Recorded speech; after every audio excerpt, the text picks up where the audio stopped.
Millie was 13, full of energy and always chasing some wild idea. She believed fences were meant for climbing, creeks were made for hopping over, and the world outside her window was full of adventure just waiting for her. Her room was a treasure trove of strange things. She kept leaves pressed into journals, jars filled with colorful rocks, and a map taped to the wall that she drew herself, marking every place she had ever snuck off to explore. Wallace, her 10-year-old brother, was nothing like her. He liked staying inside, building tiny cities out of blocks, and making dragon comics with lots of pencil shading. He wasn't very brave, but he did have a big imagination. He admired Millie's boldness, and he was always watching her from his bedroom window when she snuck out at night. But he never told on his sister. Their parents were the kind who kept rules written on a whiteboard in the kitchen. Bedtime was 8 o'clock sharp. No sugar after 6 o'clock. No talking back, no sneaking out, and definitely no adventures. But things were about to change. One night, Wallace couldn't sleep. The night outside was quiet, but Wallace's mind was as loud as could be. He stared at the ceiling thinking for hours. He had made up his mind that tonight, he was going with Millie. He tiptoed out of bed, across the hall, and into his sister's room. He had watched Millie slip out of her room every few nights all summer long. She always waited until the lights were off, and their parents had started snoring just a little. Then she'd pack her backpack with stuff and carefully sneak out the window. She was a pro by now. Every time, Wallace wondered where she went, but he never dared to ask. Every time he stayed behind. But not tonight. Tonight he was going to ask if he could go too. It took him nearly an hour to get the courage. He put his slippers on and took them off 3 times. He practiced what he would say in a whisper, then forgot all the words. Finally, he gathered enough courage to walk to Millie's room. Her door creaked a little bit as he pushed it open, but she didn't hear him right away. She was crouched by her window, zipping her backpack closed. Wallace stepped inside. Millie turned around quickly. She was surprised but not angry. "Wallace," she said, barely above a whisper. "What are you doing up?" He shuffled his feet, suddenly nervous again. I want to come with you." Millie stared at him like he'd just spoken another language. "You what?" "I want to go," he said. "On your adventure. Just this once." Millie thought for a second. "You know I have to sneak out, right? You've seen me." "It's not easy," she said quietly. "The floors creak. The windows stick sometimes. 2 people getting out would be way louder than if it were just me." "I know," Wallace said, lowering his voice. "But I've always wanted to go. I just never said anything." Millie chewed her lip. She didn't want to say no, but she also didn't want to get caught. She tapped her fingers against her knee, thinking. Then she sat up straighter, a spark in her eye. "Okay, there might be a way, but it kinda weird." Wallace blinked. "How weird?" Millie stood and pointed to her belly. "I could carry you. Inside. Just until we're out." For a second, Wallace thought he misunderstood. "You mean like swallow me?" Millie nodded. "It's gross, yeah. But think about it. If you're inside me, there will be no extra footsteps and no extra sound. I've done this a million times. This is your first time. You don't know what you are doing. I'll let you out once we're in the woods. Then we'll have the whole night to hang and do whatever." Wallace kinda nervous about the whole thing. Swallowed? That sounded so weird. But at the same time, he did ask for an adventure. And this was definitely the start of one. He took a deep breath. "Will it hurt?" Millie shook her head. "No. I've swallowed big things before." She paused to reminisce about her ex-boyfriend. Very big things, actually. But not people, though. That didn't help much. But Wallace surprised himself by saying, "Okay, let's do it." Millie raised an eyebrow. "Really?" He nodded. "Yeah. I just want to go with you." Millie smiled a big sister smile like she was proud of her little brother. "All right," she said. "Then let's get you packed inside of me in this weird way." She sat down cross-legged and pulled her hoodie up a little, revealing her cute belly button with a piercing on it. "You'll need to crawl in slowly. I'll take it easy. Just breathe steady and we'll both be fine." Wallace felt this unusual excitement inside of him now too. Like all this was really about to happen. Wallace stared at his sister's belly button ring for comfort. He was about to go inside his big sister. This was going to be a night he'd never forget. Wallace stood in front of Millie. He couldn't believe he was actually about to do this. His whole body buzzed with nervous excitement. Millie was calm but also hurried along. She sat on the floor with her back against the bed, knees up, hoodie pulled aside to make room for her stomach to stretch if it needed to. She rolled her shoulders and took a few deep breaths as she pulsed her belly big and wide, then sucked it all back in. She was slowly stretching her stomach walls to prepare Wallace for his entry inside of her. "You okay?" she asked quietly. "Yeah," Wallace nodded. "Remember," Millie said, "we're just doing this to get out quietly. I'll let you out as soon as we're far enough away from the house. Got it?" She opened her mouth wide. Wallace lifted one knee and climbed up gently into her lap. Millie helped steady him with her hands. He was small for his age, skinny and light, which made everything easier. His hands reached out toward her open mouth. "This is so weird," he whispered. "Yep," Millie mumbled with her mouth still open. "But kinda cool." He slowly leaned forward, placing his hands on her tongue. It was squishy, warm, and slippery under his palms. He crawled inside.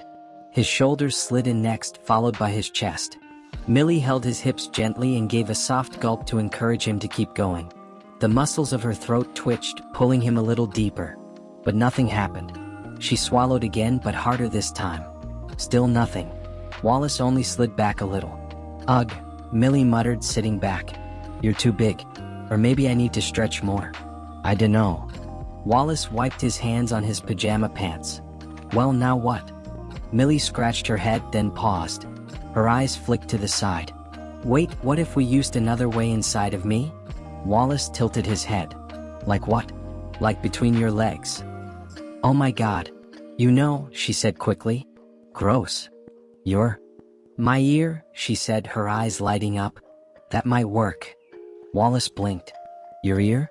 But how?" "It's weird, yeah," Millie admitted, "but I've read weird stuff in science magazines. Bodies are crazy. And my ears always pop when I'm upside down.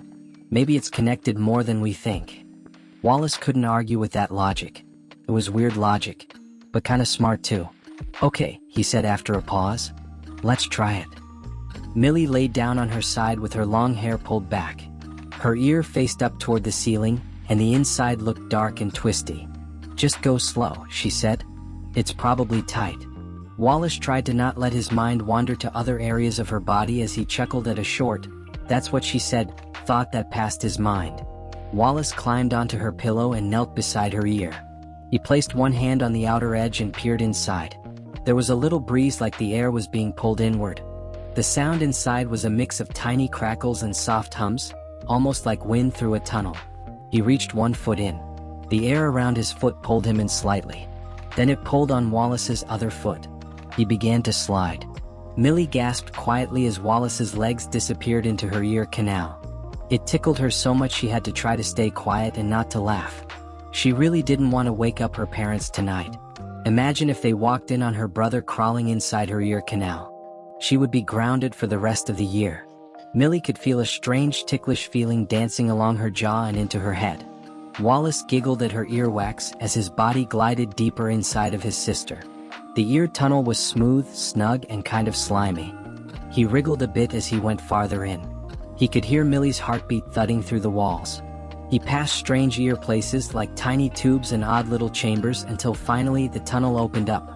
He felt himself being pulled into a warm, cozy space that seemed way bigger than what a normal ear should lead to. "I made it," he called, though it was a bit echoey. Millie sat up slowly, patting the side of her head. "Did you seriously fit?" "I'm inside your head," Wallace replied, giggling. "No way," she whispered. But it was true. Her ear had led him all the way into her inner body, and from there, it was like a soft slide straight down into her belly. He could feel her move, hear her breathing, and even sense the rhythm of her steps as she stood up. Inside, Wallace curled up in the soft ridges of her belly. It was stretchy and warm, and made him feel more secure about his decision of sneaking out tonight. Millie struggled and almost lost her balance as she tried to stand up. She used both her hands to hold her tummy. "Geez, this must be what Mom felt when we were being born," Millie said to herself. "You comfy, Wallace?" she asked, poking her side. Wallace's voice echoed from inside. "This is way cooler than the mouth route." Millie laughed. Told you my ears were magic. With her backpack over her shoulder and her brother safe in her body, Millie tiptoed to the window. She carefully lifted each leg and gracefully got her big belly out of the window pane. Millie landed in the backyard. She paused, crouching low, checking the windows of the house for any signs her parents may have awoken during this whole weird process with her brother. She was good. There was no sign of lights or movement. She patted the side of her head, half to check if Wallace was really in there and half just to make sure she wasn't dreaming. Her ears still tingled a little from where he'd entered. The weirdest part? She could feel him in there. He wasn't stuck in her ear anymore, thought. Wallace had moved down through her neck and into her chest, then settled snugly in her belly.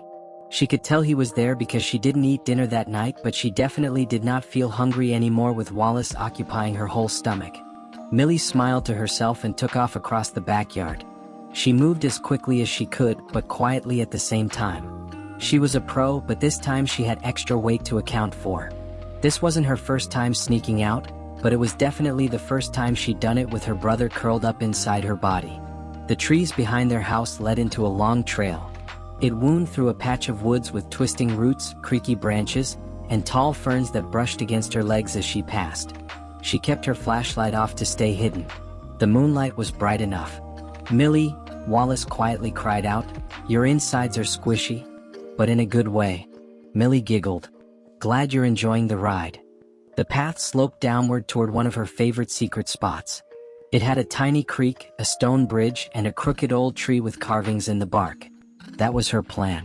To get there, let Wallace out and explore the woods together until just before sunrise. But halfway there, something changed. She stopped suddenly. She could hear voices. It wasn't animal sounds or the wind. It was real people. Millie ducked low behind a bush. Wallace could feel Millie's heartbeat start to increase in speed. "I think I saw her go this way," a voice said. It was a deep, grown-up voice. "She's the one, right?" said another. "With a weird map in the backpack." Millie froze. How did they know about her map? She didn't recognize the voices. 2, maybe 3 of them. They weren't kids. Their shoes stomped on the leaves like they didn't care who heard them. Could they be kidnappers? Or worse, it could be boring grown-ups trying to stop her fun. Millie didn't wait to find out. She bolted. She tore through the trees, ducking under branches. Her backpack slapped against her back and her breathing started to get heavier. Wallace squirmed a little inside, clearly confused by the sudden chaos. "Millie?" His voice called from deep inside her, a little worried. "What's going on?" "Trouble?" she gasped. "Hold tight." Behind her, the men were shouting. They were so fast. She needed to hide. But every direction looked the same. Trees in every direction.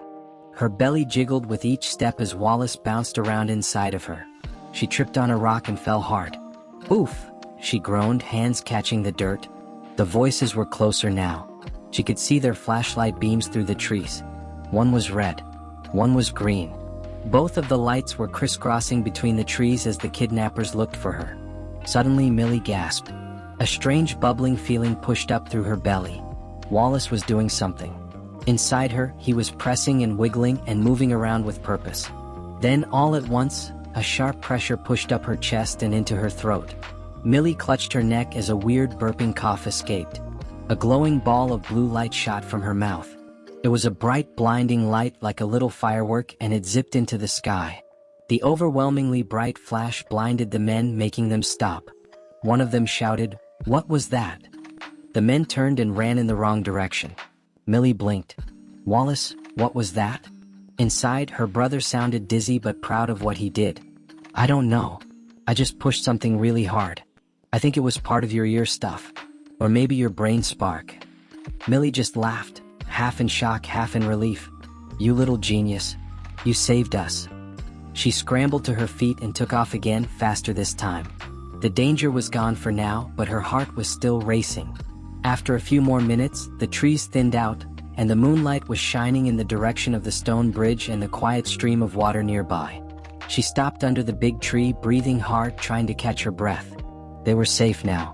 Millie sat on a big mossy root and rubbed her stomach gently. "Okay," she whispered. "Time to get you out." Wallace stood up inside of her stomach. "Through your mouth again?" Millie shook her head. "No way. Not after what just came out of it." She tapped her temple with a smirk.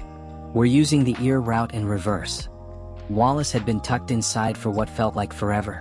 But really, it was only like half an hour, and while it was actually kind of cozy, it was definitely time to get out. Millie lay down gently on her side beneath a big twisty tree. The moss made a perfect pillow, and her hoodie was bunched up under her head. Her ear faced the sky as she braced for extraction.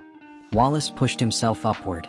The passage was tight, and he had to wiggle his shoulders and knees in a weird pattern like he was dancing. He passed the strange place he had entered earlier, full of warm pressure and gentle pulsing that matched Millie's heartbeat rhythm. He could hear every tiny thing, like Millie's breath whooshing through her nose, the frogs croaking outside, and her tummy making a sound that was suspiciously close to a fart. Wallace snorted as he wondered if Millie would fart soon. Just ahead was the tunnel of her ear canal. By now he was covered in earwax goo, but he kind of liked the feeling. Millie's ears were slightly shiny and pinkish. They wiggled with every tiny movement he made. Little droplets of ear juice squished between his fingers as he crawled. His knees bumped into soft bends, and every now and then he had to stop, squirm, and scoot.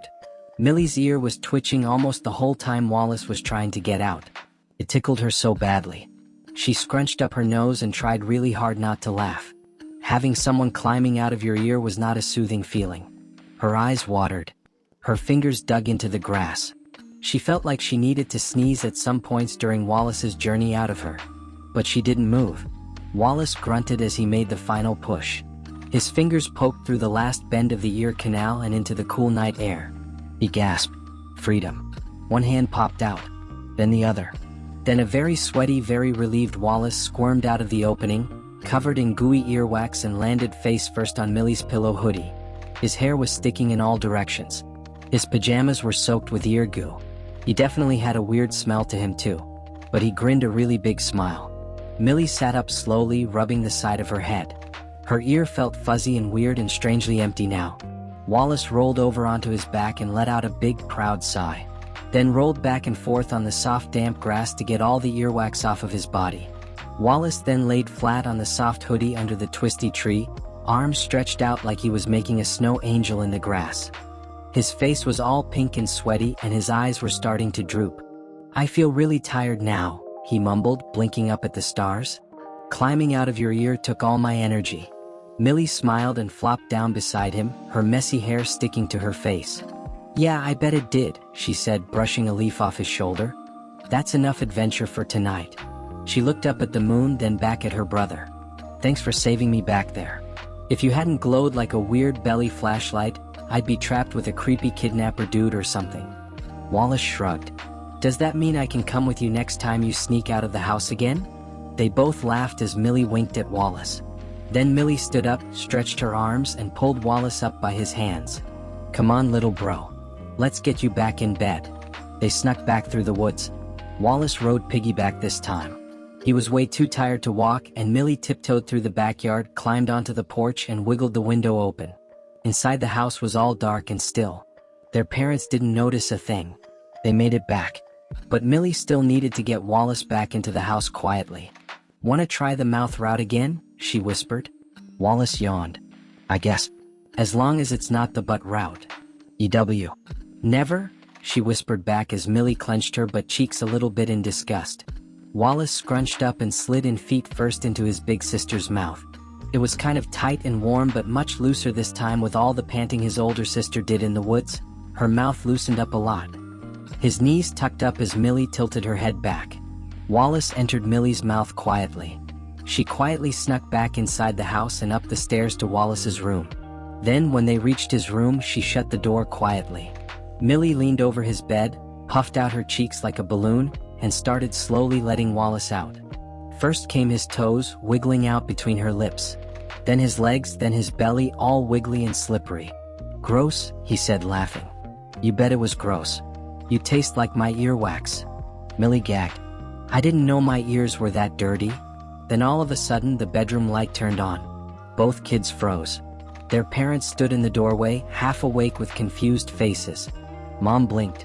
"What are you two doing?" Dad tilted his head. "Was he in your mouth?" Millie's eyes went wide. "Oh, I just heard something weird and I wanted to check on Wallace." She gently patted her brother's head. I thought maybe he was scared, so I came into his room to check on him.